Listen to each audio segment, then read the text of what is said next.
नमस्कार दोस्तों, मैं हूं हरीश और आप देख रहे हैं डाटा 24 हरीश के साथ। और आज हम लेकर आए हैं आपके लिए डरावनी और सच्ची घटना। इस प्रकार की डरावनी और सच्ची घटनाएं देखने और सुनने के लिए दोस्तों हमारे चैनल को सब्सक्राइब अवश्य करें। तो दोस्तों आइए बढ़ते हैं आज की नई कहानी की ओर। ये जो घटना है मैं आपको सुनाने जा रहा हूँ वो आज से 35 साल पुरानी है। जो अक्सर इस घटना के बारे में मेरे दादाजी ने मुझे बताया था। ये घटना है एक नदी के किनारे बसे गांव की, जिसमें एक डायन रात को फेरी लगाने आया करती थी। कहा जाता था कि जो उस डायन के सामने आ जाता था वो जिंदा नहीं बचता। वो पहले तो अपने घर जाकर अजीब अजीब हरकतें करता और 10-15 दिन में वो व्यक्ति खत्म हो जाता था। गांव में कईयों के साथ ये घटना घट चुकी थी, इसलिए गांव के सभी लोग सतर्क रहने लगे थे। माना जाता था कि वो जो डायन थी वो रात के समय तो लोगों को गांव में फेरी लगाया करती थी, और जो दिन में नदी के किनारे खड़े पीपल के पेड़ में छिप जाती थी। यहाँ तक कि गांव के सभी सदस्य उस पीपल के पेड़ की परछाई के नीचे भी नहीं निकलते थे। माना जाता था कि इस पीपल के पेड़ की परछाई को भी अगर कोई छू लेता तो वो व्यक्ति भी जिंदा नहीं बच पाता था। इस तरह उस डायन ने बहुत लोगों को नुकसान पहुंचाया, और अब गांव वाले सभी लोग उस डायन के आतंक से तंग आ चुके थे। आए दिन कोई ना कोई घटना उस गांव में घटती रहती थी।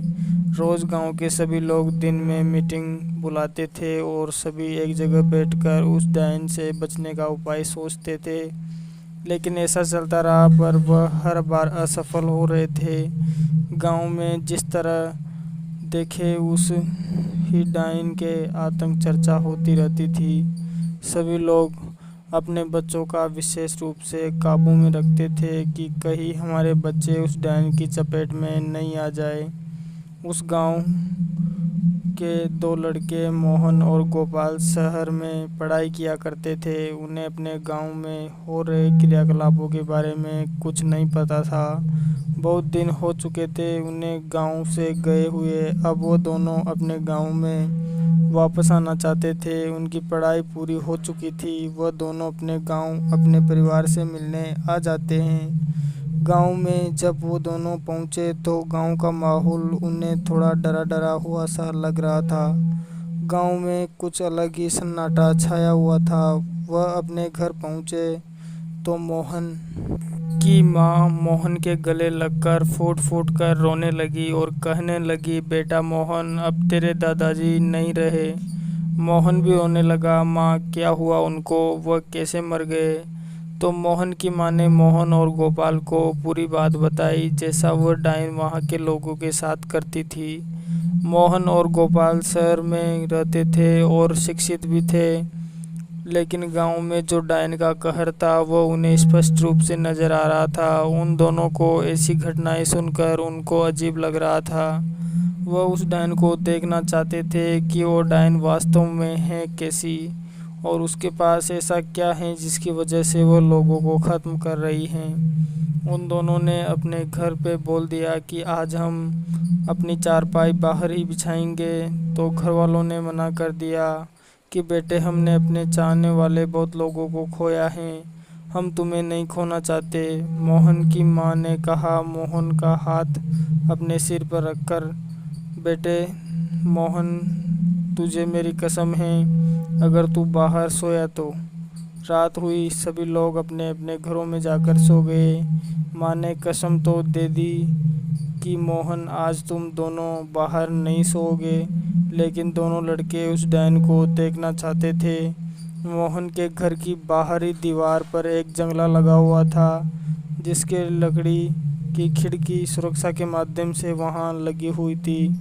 उन्होंने उसी जंगले के पास अपना पलंग बिछा लिया और खिड़की को खुला छोड़ दिया, और दोनों थोड़ी थोड़ी देर बाहर की ओर नज़र रखने लगे कि वह डायन कैसे आते हैं। सभी लोगों को नींद आ चुकी थी। समय 12 के पार हो चुका था। गोपाल बाहर की ओर टकटकी लगाए देख रहा था। डायन के आने से बहुत पहले ही गोपाल को गंदी बू आनी शुरू हो जाती है। उस गंदी बू को महसूस करके गोपाल समझ जाता है कि कुछ तो गड़बड़ है, अब शायद डायन आने वाली है। वह तुरंत मोहन को जगाता है। मोहन भी गोपाल के उठाते ही झट से खड़ा हो जाता है, कहता है गोपाल आ गई क्या वो डायन? गोपाल कहता है मोहन मुझे ऐसा प्रतीत होता है कि वो आने वाली हैं। मोहन कहता है हाँ यार गोपाल, वह इतनी गंदी बू किसकी आ रही है? गोपाल कहता है यह बू अभी अभी ही आनी शुरू हुई है, न जरूर ही वह डायन आने वाली हैं। वह ऐसे बातें कर रहे थे कि एक कोलू जो मिट्टी का बना हुआ होता है उसमें आग रखी हुई और आग से धुआं उठ रहा था और वह कोलू हवा में तैरता हुआ रास्ते रास्ते चल रहा था। वह जो गंदी बू उन्हें आ रही थी वह उस कोलू के पास आने से और ज़्यादा हो गई थी। वह दुर्गंध उस कोलू में उठ रहे धुएं से ही आ रही थी। वो दोनों अकेले थे। यह सब अपनी आंखों के सामने देखकर वो दोनों डर से कांपने लगे। वह रात तो उन्होंने सोचा विचारी करके जैसे तैसे करके गुजारी। अगले दिन वह उठे और बाहर निकले तो मोहन के घर की दीवार पर खून से लिखा हुआ था कि किसी को बताना मत। यह देखकर वो दोनों चौकन्ने हो गए, क्योंकि उन्हें पता था कि गांव में कोई भी उनके अलावा पढ़ा लिखा नहीं है और कोई अनपढ़ व्यक्ति कैसे लिख सकता है। यह तो ज़रूर उस डायन हमें संदेश दे रही हैं कि कल रात जो हुआ, जो हमने देखा, उसके बारे में किसी को बताना मत। गांव वालों ने सभी ने मोहन के घर के सामने भीड़ लगा दी कि आज यह मोहन के घर के बाहर खून से क्या लिखा हुआ है। तो दोनों लड़कों ने जोश में होश खो बैठते हैं और सारी बात गांव वालों को बताई कि इस तरह कोल्लू में धुआं उठता हुआ आया था। बहुत बुरी तरह से उस धुएं में दुर्गंध फैल रही थी और वह कोल्लू हवा में तैर रहा था। रात के लगभग 12 बजे के करीब वह आया था। आप जिसे डायन बोलते हैं वह एक कोल्लू का टुकड़ा है जो हवा में तैरता हुआ आता है। ज़रूर ही किसी ने इस गांव के ऊपर जादू टोना करवा रखा है। हम सब किसी तांत्रिक के पास चलकर इसका निवारण ढूंढते हैं। सभी गांव वालों ने किसी मशहूर तांत्रिक को अपने गांव में बुलाया। तांत्रिक गांव में पहुंचा तो उसने कहा कि यह किसी ने आपके गांव के ऊपर जादू टोना करवा रखा है और अगर आप मुझे पहले ही बुला लेते तो इतने लोगों की जान बच जाती, और अगर आप आज मुझे नहीं बुलाते तो आज नंबर इन दोनों लड़कों का था, क्योंकि उसने दीवार पर खून से पहले ही लिख दिया था कि किसी को बताना मत।